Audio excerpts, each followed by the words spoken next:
Hi everyone, welcome to another Grid Markets webinar. As usual, we're just going to wait a couple of minutes to make sure everyone can watch the whole thing in whole.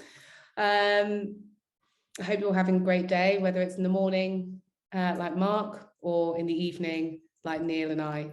We've already had our day. It's been eventful, which makes it a bit more exciting than not. Wait another minute. By the way, Neil, when you're not talking, use your mute button. Zoom has a nasty way of cutting to people who they can hear. You can hear. Yeah, there you go. Thanks. Picking up everything. Indeed, indeed. I'll do the same. I'm wearing very jangly bracelets, non-friendly bracelets today. Yes, very Zoom unfriendly, yeah. Yeah, I take all my jewelry off, my earrings off when I do so these well things. prepared, Mark. Yes. My tiara as well. That thing jangles all the time. All the diamonds. Yes. Regular Elizabeth. It's that big ruby. It keeps falling down and hits the table. It makes this big noise, and then suddenly I'm on the, I'm appearing. It's not good, Charlie. Only the best. Yeah.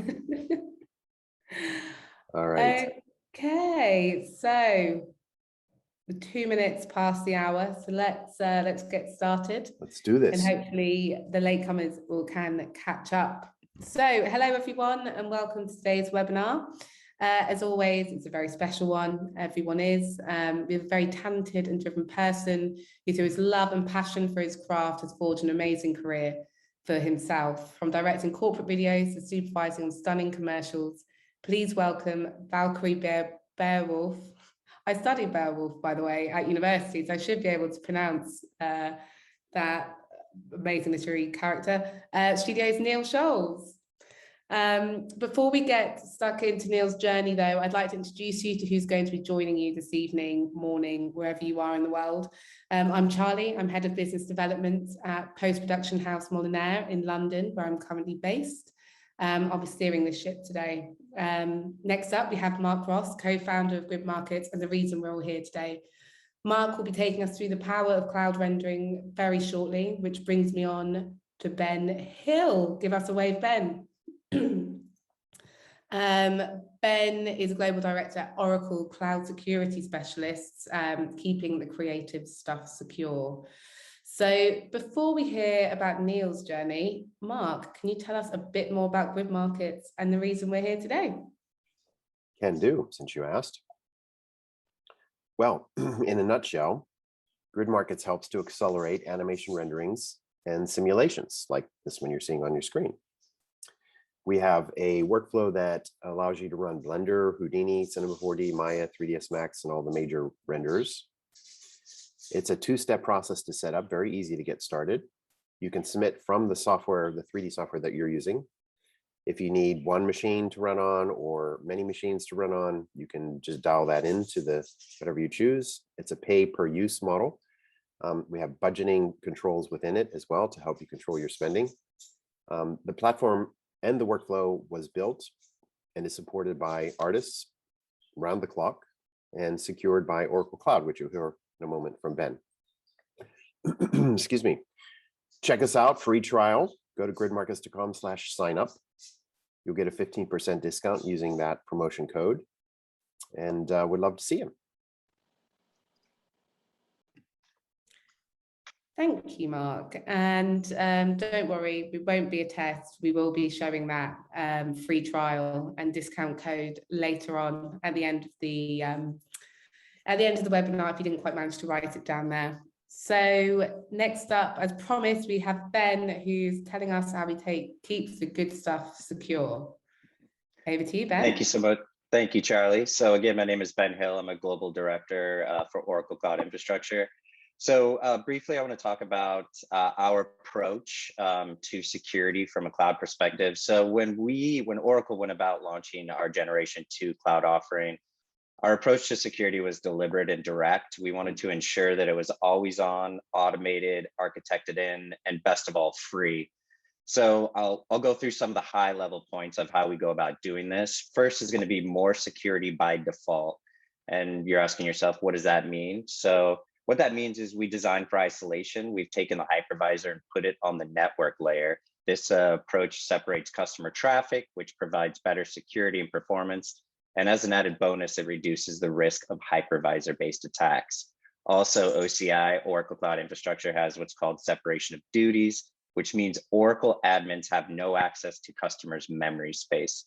And as it relates to your data and associated storage services, we have full encryption at rest and in motion, as well as integrated backups for business continuity and disaster recovery best practices.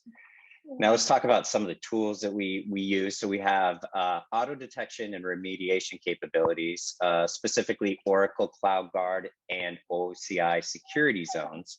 So Oracle Cloud Guard provides a comprehensive end-to-end monitoring for your cloud environments by continuously collecting and analyzing service configurations, audit logs, and other information, and reporting its findings as problems based on either out-of-the-box recipes or custom security recipes created by the admin. And to complement Oracle Cloud Guard, Oracle has OCI security zones, which provide secure enclave within a customer's tenancy for the most sensitive workloads where security is mandatory and always on. This helps ensure compute, networking, storage, and database resources comply with security principles, such as I mentioned earlier, always on encryption and no public access, excuse me. And like I said, last but certainly not least, most security services are free, like multi-factor authentication. We have OCI Vault, which can be used to store passwords, SSH keys, and certificates. And unlike our competitors, OCI welcomes third-party tools. You can federate IAM policies, identity and access management policies with your organized centralized identity provider, as well as even management systems like Splunk and Logarithm. So that is it for me on the security front. Charlie, I will send it back to you for some of the sexy stuff. Oh, security is always sexy, Ben. Don't do yourself a disservice. Thank you. Okay, so yes, we are here to the main event. Filmmaker, director, VFX supervisor, and everything in between, Mr. Neil Schultz. Hello, welcome. Hello. Thank you for joining us today, Neil. I think we've got quite the exciting talk about your career and I hope so. just on your career, not about all your creative works and achievements. But before we do, I believe you have a little something to show us, if you'd like to introduce us to your reel. Yeah, I'll play a reel of recent work years as a VFX supervisor, and in some cases creative director. Let me just click some buttons.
Cool. Amazing. Thank you so Nice. much for sharing that with us. Such a diverse kind of catalogue of work there. And I think That you, was, yeah, I was just going to say that Sorry. was VFX studios, mainly in London, and an amazing one in Norway as well, working with them on commercials and TV and stuff like that. Right. I mean, it's really it's amazing to see, but I think, as I mentioned, you've had a slightly maybe more unconventional journey than most, because you've gone from one part working on something, then going to another, coming back to another. So can you start us off by talking about where you began? What did the beginning of your career look like? Well, I went to university, like lots of people, in the north of England, and studied visual effects and animation. And I was lucky enough at the back of that to get a job at the BBC, and I was there for about three and a half years. And I worked for a department which was promotional material and development of new ideas for BBC television. And they sort of hired me as a visual effects designer, which is not a term you hear very much anymore, but that's what I was. And so for that period of time, I ended up working on a whole plethora of things, dramas and, games, the usual BBC stuff, comedies and all sorts of stuff, and ended up supervising quite a lot. But from university, I'd been bitten the bug for directing. So while I was at the BBC, I tried to find all sorts of avenues, and I was lucky enough, I ended up directing some docudrama stuff and some documentaries, and they ended up, there's like lots of internal courses. So I did a directing course at the BBC, and it was great. It was fantastic, and did a lot of stuff, but I was always trying to get away from visual effects and focus on directing as much as possible. So I ended up going back to my university town and setting up a company doing industrials and corporate films. At the time, there was just a lot of opportunity. There was a lot of European money being invested in promoting, the north of England and all sorts of stuff. So there's a lot of promotional films being made. And although corporate films, usually aren't the most exciting of things, it was something that I chose to do because it was making films and directing and producing and editing and making stuff.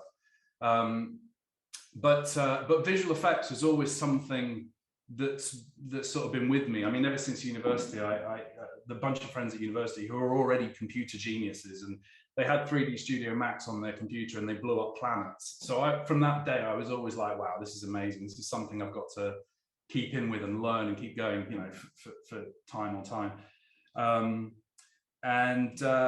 At that time, I managed, through another good friend of mine, I managed to get my first commercial, directing a Virgin phone commercial for Lithuania. And went out to Lithuania, Vilnius, Lithuania, and ended up shooting it in Portugal. And it was completely bizarre. I'd never done anything like that before, but it was like 2 months gallivanting around Europe making commercials. So at that point, I was even more obsessed about, making films and filmmaking. So I that sort of period, I managed to get represented by a company called John Sparrow Associates, which is in London, and they represent directors for literally all over the world. But it's the kind of thing where you literally get signed up, but you go and work with the locals. So you get on a plane, you go and fly with the production company in Cairo or wherever, which it's its own particular way of working. It can be quite crazy, but I did a lot of that, and I ended up working quite a bit in Eastern Europe and the Middle East, quite a lot in the Middle East, like Egypt and Lebanon, making all sorts of stuff like Coca-Cola commercials and things. So that's kind of where I came from. And sort of in tandem, as you develop, you're trying to get your own things made. And if you're into science fiction and fantasy and magic, like I am, they're very expensive. It's very hard to make those kind of films. If you're into films when it's 2 people sitting in a room, they're a lot easier to make. But if you want to make stuff with visual effects, it's not that easy. So at one point, I managed to raise the money to make a little film that I'm making right now. And basically, to cut a long story short, I had a few visual effects companies that were able to help me, but when push came to shove, they couldn't, because there was just too much visual effects. So at that point, I mean, I went around the streets of London begging, and it was just too much. I mean, it's like hundreds of thousands of pounds of visual effects. But I was naive, and I was just like, I just hope I can get some support. But at that point, I bit the bullet and thought, sod it, I'm going to go back into visual effects and relearn it. But and I'll do it myself, but I was very much aware of what I needed to relearn. So at that point, I set off to learn Houdini and Nuke and Linux for my sins, which I don't regret at all. Linux is amazing. So that's kind of like my past kind of up to present. But this film that I'm making is it's been a major investment, not just financially for the shoot, but in terms of learning and understanding and sort of getting back up to speed with visual effects. So you having to relearn. So Houdini, I mean, I suppose we've spoken about it on this podcast before, accessibility to Houdini. How was that for you? I mean, I guess you'd already had, even though you'd kind of pulled away from it for a few years, you had that experience and you started off your career having an understanding of visual effects and how, you know, how it works and what it adds. So was that a help? Was that to you knowing, well, one of the tools, who to go to, and just kind of learning again, but on a different platform? Yeah, I mean, I knew before that I'd used 3D Studio Max and Lightwave, and you know, I'd done a lot of 3D, but I'd never really done it at a deep level, and I knew I had to take it to a much deeper level. And a guy I was working with at the time, I started learning Maya because I thought that was the big boys' tool where everybody needs to learn Maya. But a friend of mine mentioned Houdini, and I picked it up and sort of fell in love with it. And when I started playing with it, I instantly realized how vast a piece of software it was and how immensely powerful it is. But for whatever reason, it just gelled, the whole node-based workflow. It's just like Nuke in that sense. And there's something very powerful about working with nodes. And yeah, it's been a lot of learning, and I'm still learning. And the thing about Houdini is it is massive. It's probably the most amazing CG software there is. And every year, side effects themselves are developing the application at the rate of knots. So every year is another learning exercise. So it's a non-stop learning process, but it is absolutely huge. But the one thing that does help with Houdini is the community. There's an amazing Houdini community. Lots of people sharing. When I started learning it, it was literally watching really long tutorials that are very boring and reading books. But now things have changed so much that you can literally talk to people and get, you know, Houdini setups for stuff.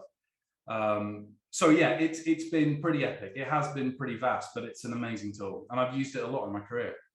You know, it's been an amazing investment.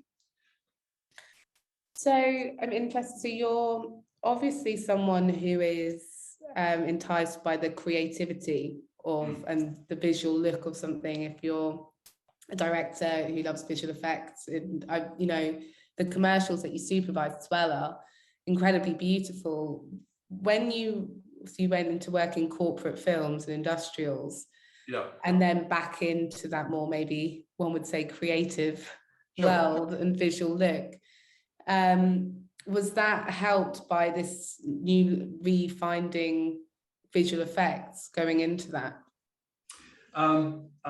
Yeah, I mean, I think everything that I've done has fed into the next project. I mean, from my perspective, there isn't really much difference between corporate videos and a high-end commercial or a film. It's just questions of budget.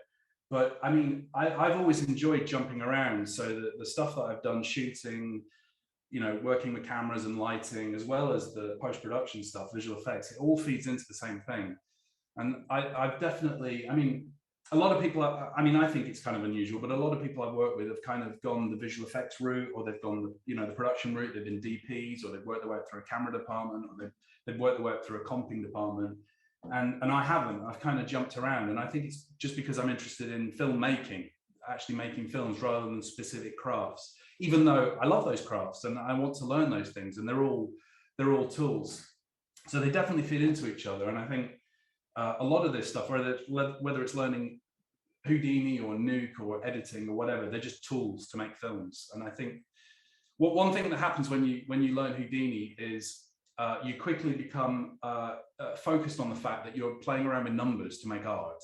So in Houdini, you've constantly got these attributes. It's just a spreadsheet full of numbers, and it sounds incredibly boring, but it isn't when you get into it.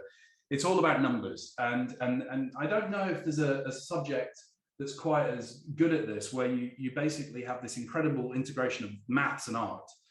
And when you learn Houdini, you see that for what it is, and it changes your mindset and the way you think, and you realize that there's lots of similarities across all sorts of tools. So, you know, in visual effects, there's a kind of division between 3D and comp, but to my mind, they're not really. It's the same thing. It's playing around with numbers and making beautiful images.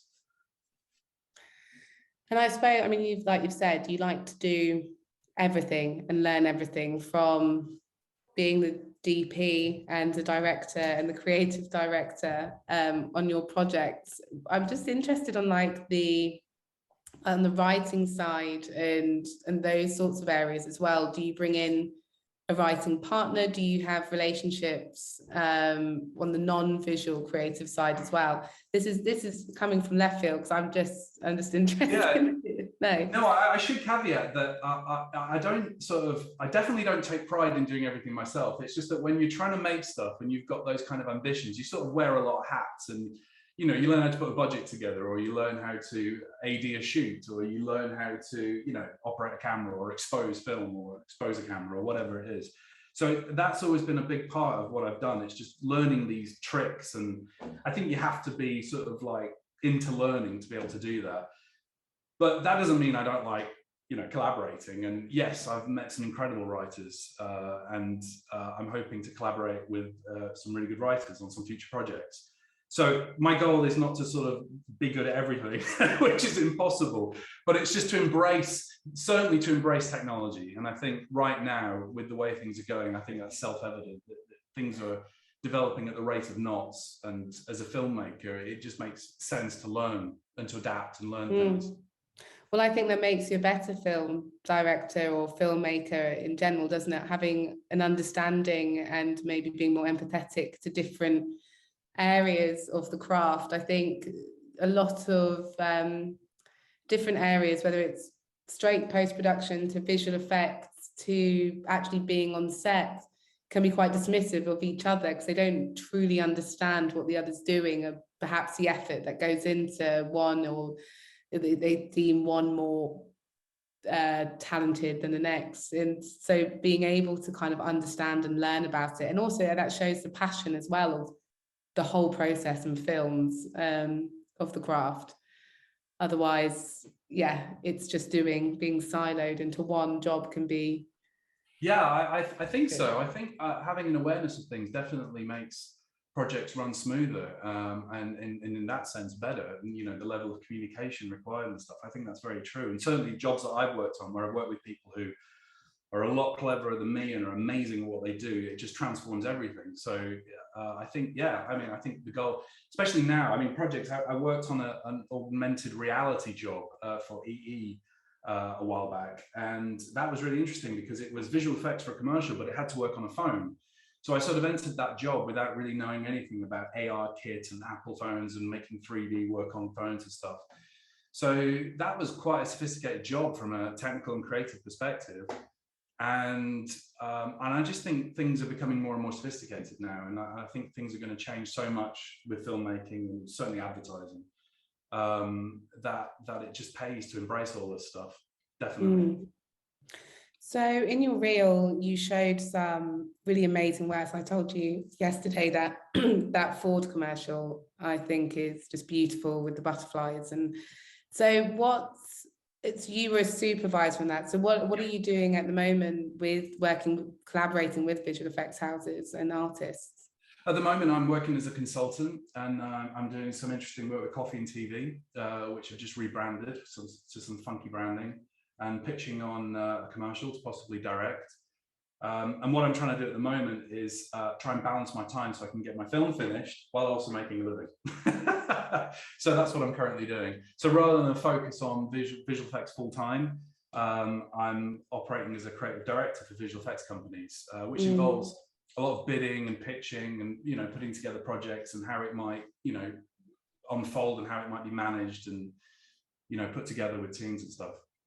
So yeah, and I think that's invaluable as well for a director to have that experience in doing all of that and understanding all aspects of that, especially the budget. Quite often that's the producer's job, and directors might not necessarily know how to keep within those confines. That's really good. But you mentioned again your film, and I think that's can you tell the listeners a little bit more about that? Yeah. Well, it's basically a short film, and it's very much a test commercial for Mercedes, and it's a work of passion. It was shot on 35mm anamorphic, and I'm doing all the visual effects, and there's a lot of visual effects. It's only 100 seconds long, but in that 100 seconds is quite a compact amount of visuals and imagery. So yeah, that's what I'm working on, and it's I'm hoping that it'll when you're directing, you tend to get the work that you get, and it can be very hit and miss, and you can work on many pitches and not get them.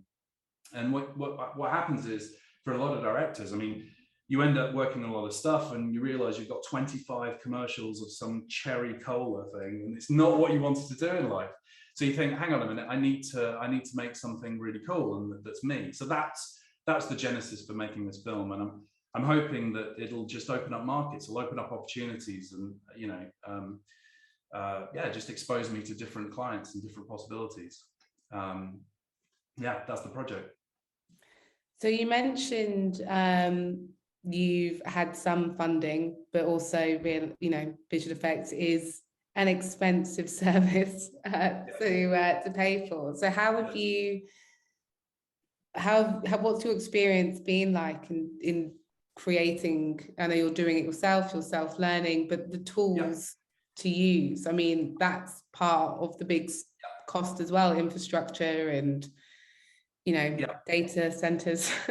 Well, part of the learning is not just how to use Houdini, because obviously you need to know it to work in the industry, or compositing or Nuke or whatever. But part of the learning is setting up your system to get your film made. So your little pipeline, whatever that is, your workflow. And one of the things I had to learn was 3D equalizer, which is camera tracking, and it's incredibly sophisticated 3D equalizer, and that's a thing in itself. Have to learn lots about linear light, scene referred linear light flow, and working with high dynamic range and color space, which people kind of, even compers look at you and go, oh, don't talk to me about color space, but it's a huge part of getting something correct. Linux, because I started out working on Windows and it just drove me insane. So I embraced Linux, and which made a huge difference, because everything's caching nicely and flows, and it's just something that I needed to do. And also people I was working with saying, ditch Windows, use Linux. So I've just been picking things up as I go along, trying to sort of embrace. And one of the things about learning is like deciding what you don't need to learn. So, in Houdini, one of the languages in Houdini is called Vex. You can use Python, but Vex is a huge part of it. And you go, hang on a minute, I don't need to take Python this far, but I definitely need to know these little Vex snippets, because they allow you to do all this amazing stuff. So it's a constant sort of arbitration of, I need to do this, I need to do that, and calling people up and how do you do this, and trying to figure things out, and spending a lot of money on tutorials as well. But there's some amazing tutorials out there now. It's quite incredible.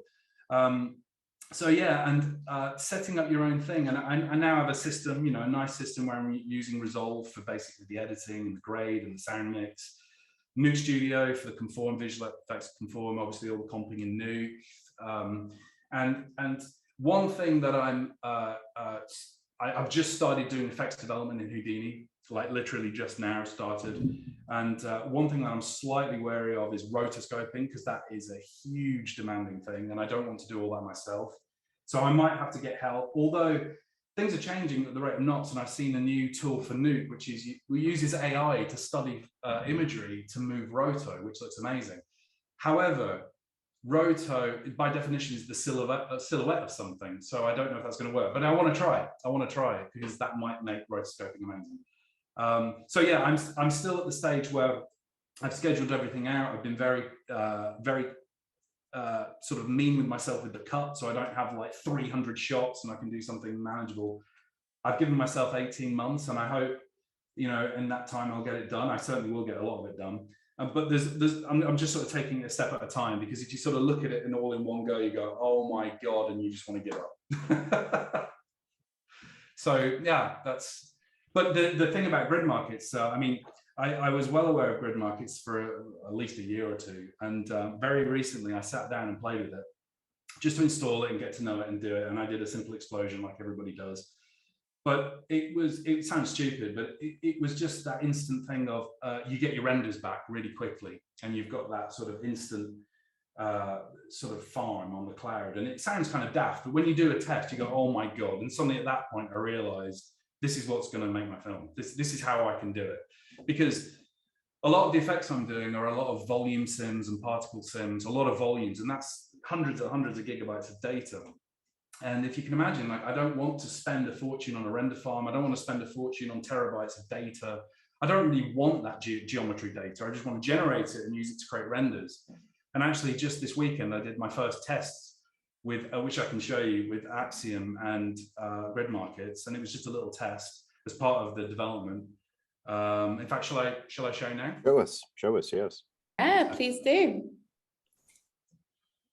I will. This is with Axiom, right? The Axiom solver. Yeah. Let me just bring up the thing. Click a few buttons. Great. We love a live demo. The Axiom solver, for everyone, is a new addition to the Grid Markets platform as well. So I think, excuse me, Neil, you're one of the first to have used it. So yeah, it's quite exciting. Can you see my screen? Yeah. Okay. Yeah, we can see Okay. it. Yeah. So I mean, Axiom is a GPU solver in Houdini, and I started using this recently, and it's phenomenally fast. It uses the GPU. It's great for Pyro solves, and I actually asked Grid Markets if they consider supporting it, and about 2 weeks later they did, which is amazing. Anyway, See how powerful you are, Neil? You ask and we jump. So this weekend I just started doing a quick test. This is like some kind of vortex idea, and I'm simming in Axiom here on my machine, low resolution, and I'm caching on my machine. So I'm just playing around with volumes, and I'm thinking about an idea. So I'm doing this all locally because it's very fast, and you can start to think about, here I'm, advecting some particles through that smoke, and I'm just thinking about shapes with the idea that I will up the res of everything and send it to Grid Markets. And this is the first time I've done it.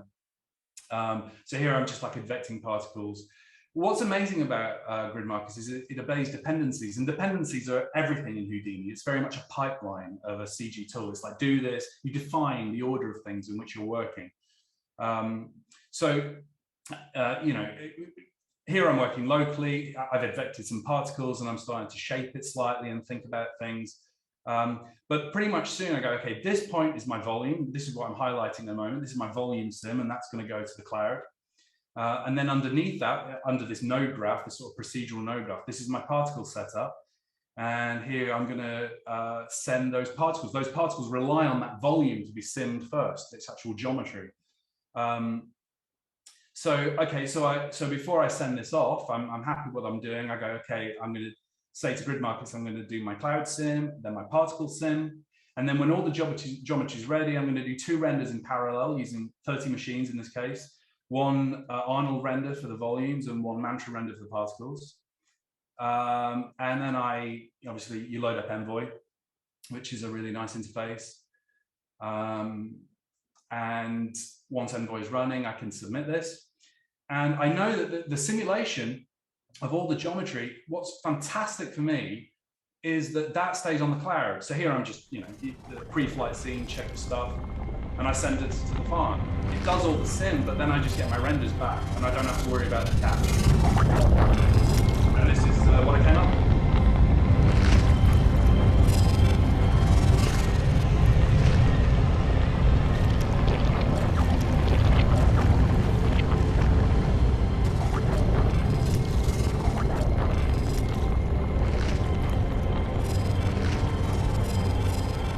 What was the delta time to So send that to Grid Markets and get it took back? me about 6 hours with Axiom, just playing around, about 6 hours working locally to develop the thing. And then when I sent it off, it took about over 30 machines. I think it was something like 2 or 3 hours, and I got everything back, which is phenomenal. So for me, when I'm making my film, where I've basically got a lot of stuff that I need to develop, and I need to do a lot of post-viz. So, you need to develop some effects and then do a post-viz so that you can slip the edit and make sure it's all working and time stuff. Just having that quick iteration is just absolutely needed. And if I was to do that on my own, that would take 4 or 5 days of rendering and simulating, and at that point I'd give up. So for me right now, that kind of quick iteration is amazing. That for me is why it's amazing, and that's what I'm going to use it for. So it's very exciting. I'm very excited about the possibilities. That's fantastic. Thank you. Thank you for sharing that. I think it's safe to say when you started, or even 10 years ago, the possibility of being able to do all of this yourself and not have to go to a studio probably wouldn't have existed. I mean, how Yeah, no, for you, how is the advances of technology affected you? Well, it's amazing. I mean, everything's speeding along at the rate of knots, and it's incredible. I mean, visual effects used to be sitting in front of a beige monitor, watching Windows crash all the time, and now, I mean, visual effects artists are like wizards. You know, they're practically, I mean, they're shaking their hands and creating amazing stuff. And it's just getting better and better. I mean, you know, one thing that I'd really like to get to, obviously, is real-time visual effects. And the tools that are being developed every day, I mean, it's just phenomenal. And which is why I sort of decided now's the time more than ever to make your own content and make stuff and get stuff out there. I mean, you've got all these tools, all this power. Start making things, you know, start making stuff as a director and a producer rather than just focusing on the visual effects industry. And it's interesting. I think a lot of companies that I work with are doing that, and they're starting to embrace more of the sort of creative production orientation because they have all that skill set in visual effects, and they want to, you know, direct and produce their own stuff. So taking on a roster of directors and stuff, and you're seeing it more and more. And I think that's great. It's great, and it's great for visual effects people as well. And do you think you starting out in the visual effects world, or with that influence at the BBC, do you think that that's helped informed your decisions as a director, or just made you a better director understanding that? Yeah, I think everything I've done in visual effects has been a major learning curve. You know, working with different people and working with clients and expectations, and, you know, learning a lot about politics, which is something you don't think about as a student necessarily. I think it's all feeds in directly to everything that you do. But there is something special about visual effects because it's all encompassing. I mean, if you think about it, a lot of careers, like a DP or a grip or an editor, it's a very specific role, where in visual effects, it's the whole gamut of often 99% of a film. For everything from set building right through to animation to visualization. So, you know, working with visual effects artists is incredible because you get the widest range of eclectic human beings. You get some incredibly smart ex-physicists or mathematicians, whilst at the same time you get people who are just amazing artists and can sculpt beautifully and draw amazingly. So it's working in the visual effects arena is very special. And if we take take a look back on your career and where you started and where you are now, is there anything that you would do differently? No, I think I think in life you can't really look back and make decisions. You go with what you do at the time and you sort of live with it, and that's life. But I've been I mean, it's a curse and a good thing. You know, you have a dream. Some people don't know what they want to do, and there's nothing wrong with that, and nothing's set in stone. But having a passion and pursuing things just throws you into things. And I've thrown myself into a lot of stuff in the past, and I don't regret it at all. I think it's great. I would recommend to anyone to do that, to embrace things. You'll be really scared, and then you'll look back in a month and go, nah, it's easy. Yeah. Okay, so I've asked the looking back question. What about looking forward? I mentioned at the beginning my poor pronunciation of Valkyrie Beowulf. Beowulf, yeah. Well, that comes from, I mean, my family, my second name Scholes is a Viking name, and we just took an interest in it. So, and I just love Viking names. So Valkyrie is the angel of the slain. Beowulf is a hero from Anglo-Saxon times, and I just love all that word. So I just thought it was a cool name for my company. My goal is to make content, to make stuff, and hopefully pursue directing more and more. That's definitely what I want from the future. But not letting go of visual effects, always having that as something, because like I say, it's changing so much. There's always something new. There's always something incredible to get your hands onto and play. So yeah, that's my goal. Well, you were saying earlier about coffee and TV. A lot of these commercial VFX houses that focus on commercials are putting directors on their books, because more and more, as these commercials become more VFX heavy you know, entities, that the job of the creative director is really the director, rather than just looking at the creative look of it. It's everything they've got to think about. Yes, absolutely. Yeah. I think that's the point. It's interesting. Some people think it's, you know, they're kind of shooting themselves in the foot, because you might argue that a visual effects company would end up competing with their own clients, which are production companies. But the truth of the matter is that the visual effects companies are the only ones who know how to do the visual effects. The production companies don't. So there isn't actually any real competition when you're specifically making projects which have a lot of imagery and a lot of computer generated design. I think it's a fairly obvious move to make. As long as the visual effects company or the studio that's doing this is able to sell that quality, I think that salesmanship is a huge part of it, I think. But that's not going away. I mean, you know, you need directors who can win jobs as well. So we are nearly at the 15-minute mark, which is where I invite people to ask questions. We have had a few questions already been sent in, so I will ask them on our audience's behalf. What excites you about the latest production technology and methods? Just the sheer power. And if you're a filmmaker, or you have a vision to make your own film, or your own vision to make a shot, it's just the options and the power of what's possible. Like you said, 10 years ago, doing Axiom, for example, you can do a sim, a very amazing sim in literally 2 minutes. 10 years ago, that would have been a computer the size of a steam engine in a week. So it's just the curve, the exponential curve of ability to generate imagery is just through the roof. So that's what's exciting, the fact that it's faster and abundant and more affordable. And I guess we touched on it before, that does help people that are wanting to expand their knowledge. You know, they may be a compositor in a studio where they have to be because they need to make their money, but if they have interests outside, you've got all of this resource at the tip of their fingers, being able to learn more and more and go into their own. Yeah, absolutely. And I've been inspired by exactly people like that, very talented people. I know a compositor who was a comp supervisor at Framestore, who just embraced Houdini and Blender, which is kind of unusual, and became amazing at it and decided to set up his own company and does that.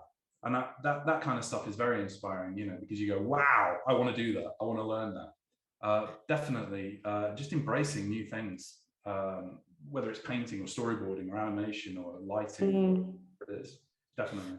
Well, I think it also enables, and you know, it depends on cost point, of course, but for those younger people or not younger people who might be bankers, you know, that maybe didn't see this as a viable route, whether that's weren't able to go to university or whatever, but they can now self-teach. You know, there's different ways of doing it. If you've got the passion and love, which, let's be honest, a lot of people that work in this industry are driven by that. It's more of a vocation.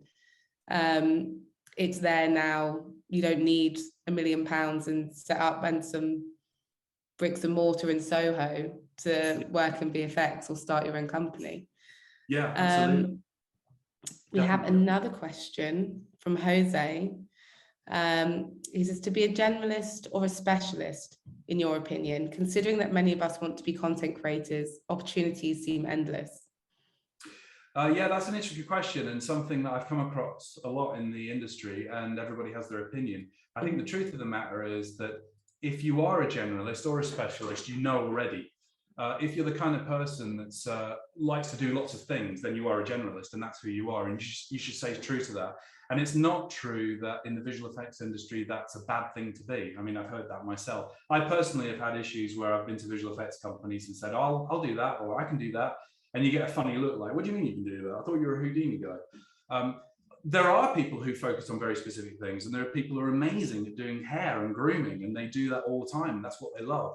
But I think if you are a generalist, if you know that you're a generalist, just embrace it, because like I was saying, you're probably a filmmaker in the wider sense, and you're just engaged with things holistically, and that really comes into play once you start working in in productions, and as you start getting more and more responsibility, that kind of stuff is invaluable.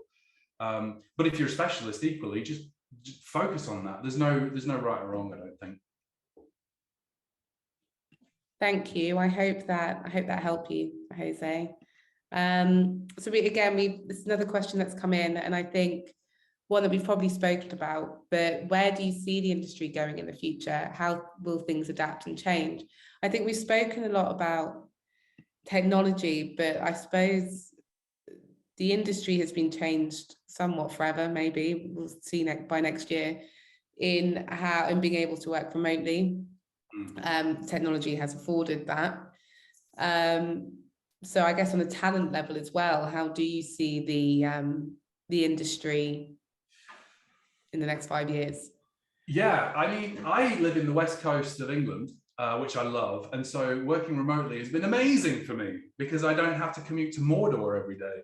No, but seriously, I think it's amazing. And I worked with a company recently called Rotower, which is a commercials production company in London, and they're entirely cloud-based. And that was pretty amazing. And working with artists all over the world in different time zones. So I think that side of things is incredible. It has been said, and it's true, that if you're younger and you want to be in a studio, you know, you're out of university or you're quite young and you want to interact with people, that's not so good. You want to be with people. But if you're sort of a senior level and you've got that experience, that kind of stuff's amazing because it opens up to jobs all over the world and it doesn't necessarily matter where you are. So I think that side of things for me is great. Yes, well, that's the thing, isn't it? You know, I think for lots of young people, whether around the world, you go to London, you go to Vancouver, maybe LA, or from where, you know, even like you say, you are speaking to us from Cornwall and have making films, which is great, which traditionally you'd have to be. I mean, I'm currently sat in Soho in Carnaby Street, so I'm not really one to talk. But those opportunities just wouldn't be there. You know, people would have to move down from the north of England or move countries. Lots of, you know, we used to have lots of European artists when I worked at Jellyfish. You know, I think we had more than 50% of artists were over from Europe, which is great for diversity and melting pots of cultures. But they've also had to move somewhere because this was seen as a Mecca, but now they have that ability to stay at home, be with their families. It's incredible. And like we said before, be able to work on their own projects as well and have that accessibility to an industry that maybe didn't seem accessible before. Yeah, quite. Yeah, and so yeah, it's exciting. And there's people, you know, I'm aware of people who are doing things similar to me and making their own films, and you can interact with them and discuss things. I do that every day, and it's weird. I mean, some people find it odd, but I think it works great. That side of things, and you know, Zoom calling and sharing things, it's amazing. And it's interesting, you know, about the cloud computing. I mean, I'm in Cornwall, but I don't have the best internet in the world. But again, the thing about Gridmarkers is it is cloud computing, but I'm not relying on it as a workstation. I'm just relying on it for data, to process data and store that data for a little bit and get my images back. So I'm getting the best of cloud computing without needing the most amazing internet, which is for me, just, it's amazing. It's really amazing. And you mentioned a bit earlier you wanted to dabble with real time eventually. Where do you see that going for yourself and for the industry? I think writing's on the wall that the actors will be out of a job soon. I think that it's just going to get better and better. But I mean, it's all going to happen. I'll be amazed in 30 years if we don't have holographic displays like Star Wars. I mean, it's just going through the roof. The advance of science and engineering isn't going to stop. And so there's always something new, there's always something incredible. And so I just think it's going to get better and better. Either that or it's going to lead to Judgment Day and I have Terminator 2 and we'll all get nuked. But apart from that, I think it's amazing. My money's on that, to be quite honest with you. Yeah. I watched far too much Terminator as a child to think that that's not inevitable. Thank you very much. I'm gonna give one last call for questions if we have any. Give it a bit of a wait. If not, Neil, do you have anything else to add? No, I don't think so. Thank you very much, though. I've really enjoyed it. Oh, no, thank you. It's been great talking to you. We'll probably talk for hours about the state of film and VFX and what's going on, especially the future, because it's so exciting. But thank you very much. And thank you to everyone for joining us today. As promised, here's that all-important promo code for, well, free trial and some discounted credits, I believe. So promo code 2022, March 22 webinar. And that can be found on the Grid Markets website as well. Next week, sorry, I would just like to say I have been ill these last few days. So if I've sounded a bit bonkers or not with it, that is why. So we do not have a determined date for this, but we are very excited to welcome Jordan Rees-Halsey. He is a Los Angeles-based video artist with a deep interest in technology, from simulation, patterns, and image. Jordan has designed and created works for Madonna, so Michael Jackson, Walt Disney, just some small, you know, probably people you don't know, and many others. We're excited to meet Jordan next month, but we will keep you updated when that exact date will be. So just keep an eye out on gridmarkets.com/webinars or across all the social media channels that will be on there as well. So thank you, everyone. Everyone on the panel, everyone for joining and watching, and for all of those of you who will watch this pre-recorded. I hope you have a wonderful day and evening for those of us watching here in the UK and Europe. Brilliant. Thank you. Thank you, Neil. Well done. Cheers. Awesome Thank work. you. All right. Thanks, Charlie. Thank Bye-bye. you. Bye-bye. Bye-bye.